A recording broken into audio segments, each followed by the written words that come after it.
सहरसा बिहार के पूर्वी भाग में सहरसा एक जिला और एक शहर है।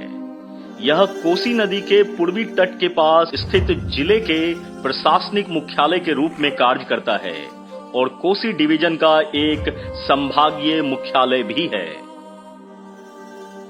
सहरसा नाम की उत्पत्ति संस्कृत शब्द सहर्ष से हुई है, जिसका अर्थ है खुशी से भरा हुआ। शहर की क्षेत्रीय भाषा मुख्यतः मैथिली है, पर साथ साथ यहाँ हिंदी भी व्यापक तौर पर बोली और समझी जाती है। सहरसा की उत्पत्ति या यूं कहें कि जिले के रूप में इसका उद्भव 1 अप्रैल 1954 को हुआ, जब यह भागलपुर जिले से अलग होकर एक नया जिला बना और बाद में 30 अप्रैल 1981 और 1991 को सहरसा जिले से 2 नया जिला मधेपुरा और सुपौल का गठन हुआ, जिस कारण यह जिला अब बहुत छोटा हो गया है। सहरसा को भारत के सबसे गौरवशाली जगहों में से गिना जाता है। सहरसा को पूरे मिथिला क्षेत्र का हृदय स्थल भी माना जाता है। भारत में ब्राह्मणवादी सभ्यता के शुरुआती केंद्रों के सबसे बड़े और महत्वपूर्ण केंद्रों में से एक है। यह वह स्थान है जिसने मंडन मिश्र, उभाई भारती, लक्ष्मीनाथ गोसाई आदि जैसे कई दिग्गज लोगों को जन्म दिया। महिषी का क्षेत्र बड़ी संख्या में सिविल सेवकों को पैदा करने के लिए जाना जाता है।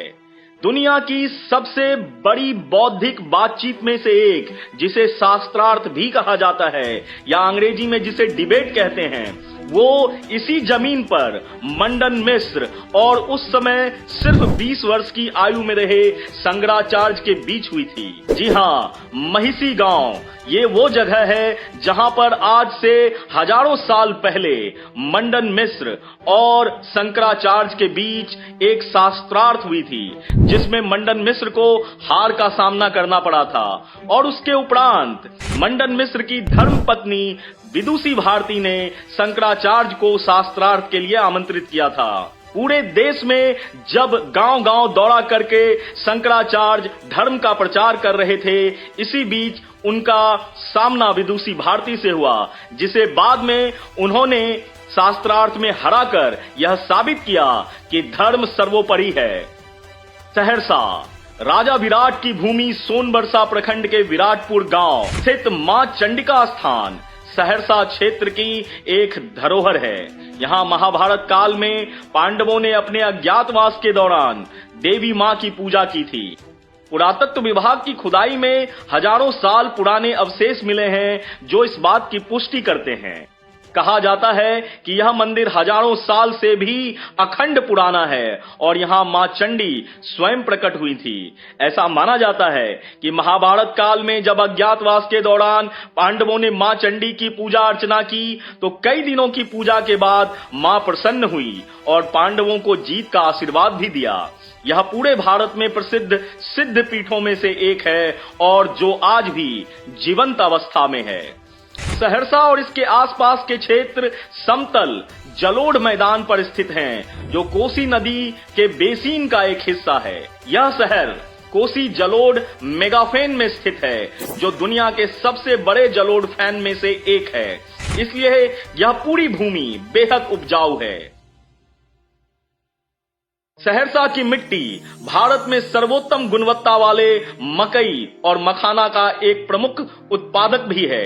सहरसा से मक्का और मखाना अमेरिका, ऑस्ट्रेलिया, फ्रांस, जापान और इंग्लैंड तक निर्यात किया जाता है। इस कारण इस जिले से हर साल 2 लाख टन मक्का विभिन्न देशों में निर्यात किया जाता है और इसी तरह मखाना भी निर्यात किया जाता है।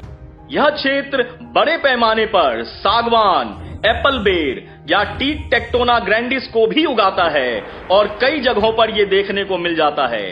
गंगा की सबसे बड़ी सहायक नदी में से एक कोसी के कारण इस क्षेत्र में लगातार बाढ़ की समस्या बनी रहती है, जिस कारण पूरे इस क्षेत्र की कनेक्टिविटी बाहरी क्षेत्रों से कट जाती है और ये एक बहुत बड़ी वजह है जिसके कारण इस क्षेत्र को आर्थिक नुकसान झेलना पड़ता है।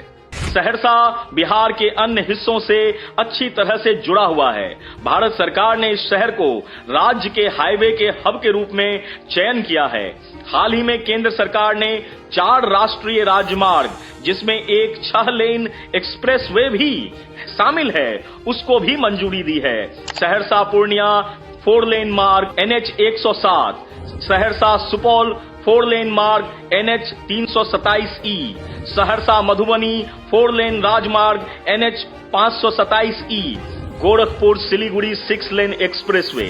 इसके अलावा जो प्रमुख बात है, NH 527E में भारत का सबसे लंबा नदी पुल बन रहा है, जिसकी लंबाई 10 किलोमीटर है।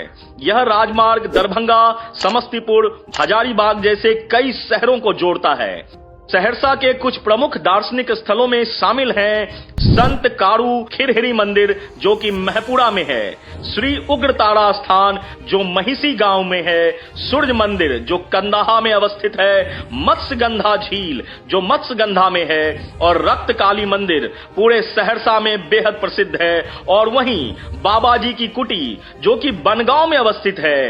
ये सभी सहरसा जिले के प्रमुख मंदिरों में से एक है। कोसी नदी तट पर स्थित संत बाबा कारू खिरहरी का एक मंदिर है, जिसे शिव भक्ति के गुणों से गाय के लिए समर्पण के कारण देवत्व को प्राप्त हुआ है।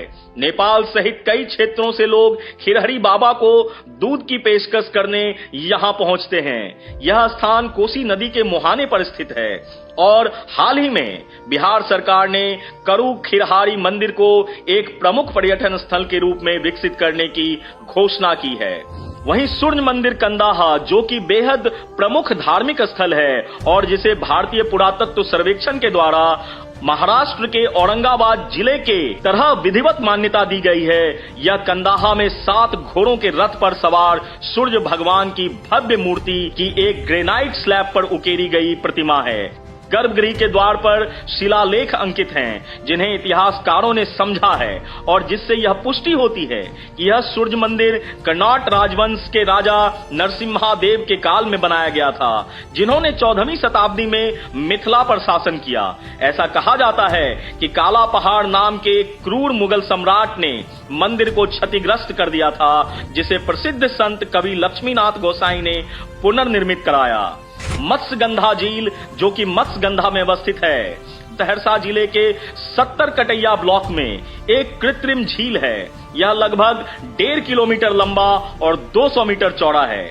इसकी परिकल्पना 1996 में तत्कालीन सहरसा कलेक्टर तेज नारायण लाल दास ने एक बंजर भूमि से की, जहां शवों का अंतिम संस्कार किया जाता था। झील का नाम राजा शांतनु की पत्नी मत्स्यगंधा के अर्ध पौराणिक चरित्र से लिया गया। वह ऋषि व्यास की मां भी हैं। झील में शुल्क के आधार पर नौकायान और स्पीड बोटिंग की सुविधा है। हालांकि जल स्तर कम होने के कारण नौकायान की सुविधा रुक रुक कर चलती है। पर्यटन स्थल के लिए हरे भरे पेड़ों और पार्क बेंचों से सुसज्जित 8 फीट चौड़ा वेपर ब्लॉक विकसित करके झील के सौंदर्यीकरण की योजना बनाई जा रही है। इसी के पास एक मंदिर है, जिसे मत्स्यगंधा मंदिर या रक्त काली मंदिर भी कहा जाता है, जिसमें देवी देवताओं की मूर्तियों के साथ एक छोटा मंदिर तालाब है। मंदिर को आमतौर पर रक्त काली अभयारण्य और 64 योगिनी अभयारण्य भी कहा जाता है। बाबा जी की कुटी, बनगांव, सहरसा, ये जिले की एक स्थानीय विरासत है। यह दिवंगत संत लक्ष्मीनाथ का एक आश्रम है। उनका जन्म 1793 में पर शर्मा गांव में हुआ था। उन्हें गुप्त नैसर्गिक शक्तियां प्राप्त थी, जिनका उपयोग उन्होंने सामाजिक सेवाओं और ईश्वर भक्ति में किया। उन्हें संत परशुराम का अवतार भी माना जाता था। बनगांव के मंदिर में संत लक्ष्मीनाथ की मूर्ति, उनकी छड़ी, उनका बिस्तर इत्यादि अभी भी मौजूद है, जिसकी दर्शन के लिए कई लोग दूर दूर से वहां उपस्थित होते हैं। तो ऐसे ही कई अन्य जिलों की बातों को लेकर एक बार फिर से आपके